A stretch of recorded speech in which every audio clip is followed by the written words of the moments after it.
Hey guys, welcome back. Today on the Untidy Artist, I'm going to show you how I tie-dye using ice and liquid dye.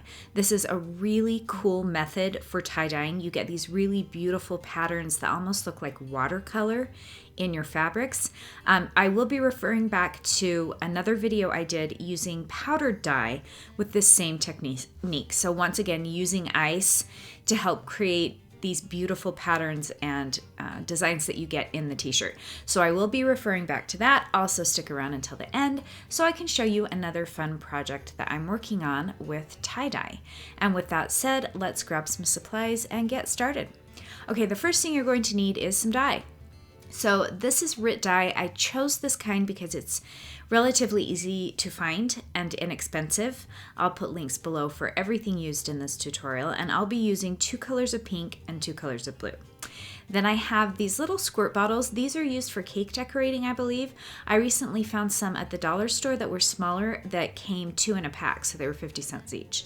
Then you're going to need something to catch the water and to put your fabric over. So I have this tin and then a baking rack that I stole from one of my baking sets. Another great place to find the racks as well as the tins is the dollar store. Okay, so I have this little funnel that I'll be using to put our color, our liquid color, into our little container.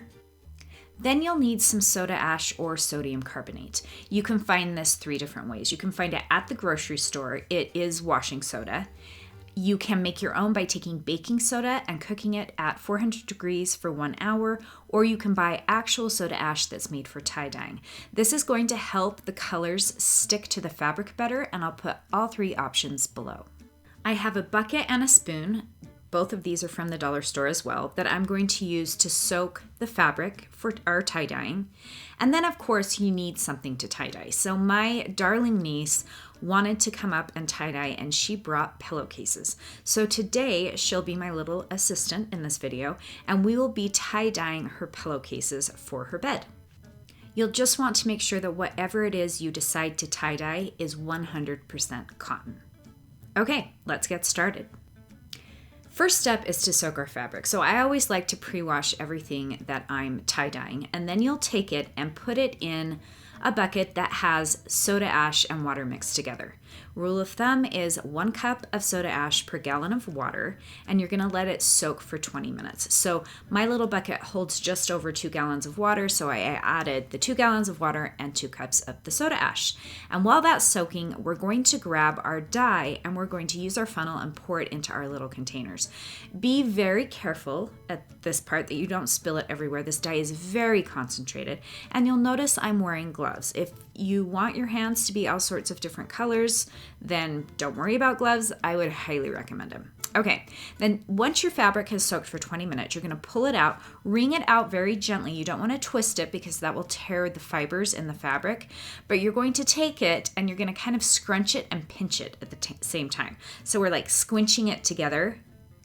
And this is what's going to help create some of these designs and patterns, is the different ways that we're pinching this fabric together. So you can see my niece helping me squish this all together. We're just pinching, making sure that it's level horizontally and that it's as even as we can get it. So it does take a minute. And once you have it all squished together, you're going to cover the entire thing with ice. So one thing that I've learned really helps is to create a perimeter around whatever it is you're dyeing around the fabric. With the ice, it helps keep the ice in place. So you'll see us put somewhat of a perimeter outside of our pillowcase. And once it's completely covered, you are ready to start adding your dye. Good rule of thumb is to start with the lightest color. So we're starting with our petal pink, and we're just going to pick different spots to put some of the dye.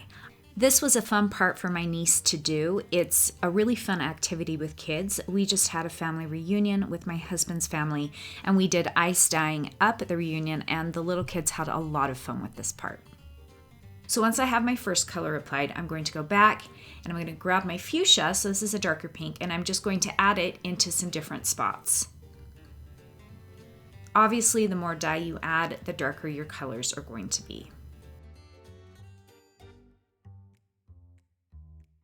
Okay, and that's it.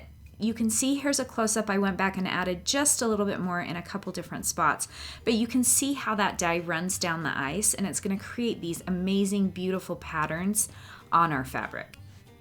For the next shirt, we're doing indigo and aquamarine. And once again, we're just putting the dye on in different spots so that all of the fabric is covered.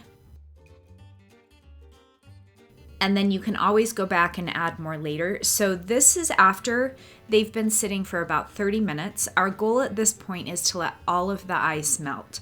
And depending on how cold or how warm your room is, or whether you're doing this outside, will really help determine how fast the ice melts. So this took about 6 hours in my basement. You can see it's almost finished here. And as soon as all of that ice is melted, we are going to wrap our fabric in plastic. Now I'm just using plastic wrap that you'd use in your kitchen, and I'm covering the racks, but you could actually put these in Ziploc baggies. You could cover the entire project with a bag. You could use a garbage bag, whatever you have on hand. And after they sit for 24 hours, it is time to open them up. And this is always such a fun part to see how it turned out. And I'm going to open both of these up, and then I'm going to take them over to my sink, and I'm going to rinse them in cold water until the water runs clear. And it does take a while on this part. Once again, remember to wear your gloves. And after you've rinsed them out and the water's running clear, you want to put it on your rinse cycle in your washer. And that's it, guys. We're all set. Look at how cool these turned out. I love the blues and the pinks, and I just think these are so gorgeous. I really love the one on the left. It almost looks like a periwinkle purple. It's probably one of my favorite colors, and I love the close-up of these different designs that you get that honestly does look like it's been watercolored, like a Monet painting. Thank you guys so much for watching. I hope you enjoyed this tutorial, and I hope you're enjoying my tie-dyeing tutorials. If there are other methods or techniques you'd like to see, please let me know below in the comments. If you haven't subscribed, please do. That would be amazing. Hit that bell icon so you can be the first to know when I put out new videos, and give this a thumbs up if you enjoyed it. I do have another really fun project coming up where I'm doing an accordion fold with tie-dye. These turn out really cool. It's another really fun project that kids can help with, and a fun thing that we did at our family reunion once again. I'd love to know what color combination is your favorite. Do you like the petal pink and the fuchsia, or the indigo and the aquamarine? Let me know in the comments below. It's really cool to see what just two colors can do as far as patterns and the different shades in the colors. Here is a sneak peek of the accordion fold tie-dye that I have coming up, so be sure to watch for that tutorial. And thank you guys so much once again. I appreciate your support, and we'll see you next time.